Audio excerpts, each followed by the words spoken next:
Assalamualaikum warahmatullahi wabarakatuh.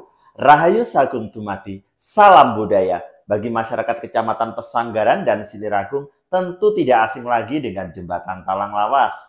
Talang Lawas ini dibangun oleh Belanda dan difungsikan untuk menghubungkan saluran air antara Kecamatan Pesanggaran dan Kecamatan Siliragung yang dipisahkan oleh sungai, biasa dikenal dengan Sungai Kalibaru. Di Talang Lawas ini terdapat kanal-kanal di sisi sebelah barat dan sebelah timur yang berfungsi untuk mengalirkan air di tanah pertanian Belanda di Dusun Ringin-Sari, Kecamatan Pesanggaran, Kabupaten Banyuwangi. Adanya aliran air dari Talang Lawas tersebut membantu pasokan air di Dusun Ringin-Sari yang umumnya tanah tada hujan.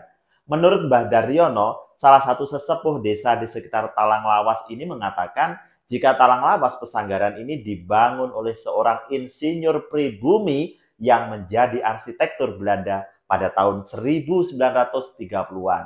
Beliau dikenal dengan nama Den Sutejo atau Bambang Sutejo. Bahkan bukan hanya dipercaya Belanda untuk membangun Talang Lawas Pesanggaran, namun Den Sutejo ini sempat menjadi perancang jembatan Ampera yang berada di Sumatera Selatan sekitar tahun 1920-an. Bahkan ada sebuah tragedi yang menarik terkait proses pembangunan Talang Lawas ini. Dahulu pernah terjadi banjir besar atau masyarakat sekitar menyebutnya dengan tragedi Blabur Dino Senen Legi pada tahun 1938-an.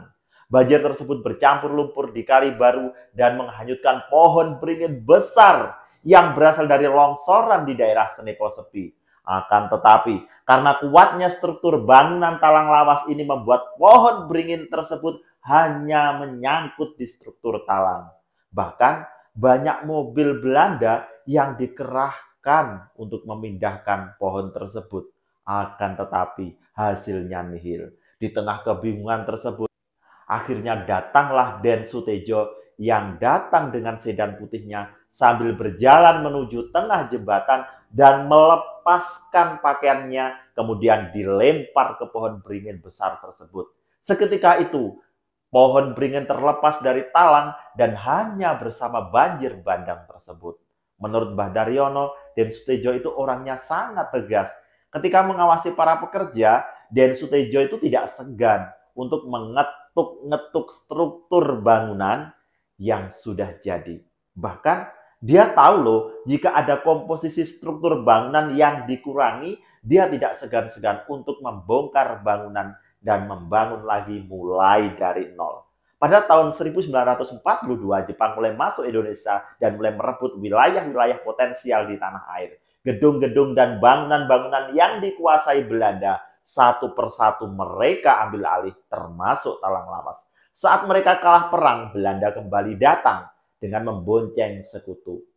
Mereka mencoba menguasai kembali tanah jajahan, di antaranya adalah lahan-lahan pertanian dan perkebunan yang ada di Pesanggaran.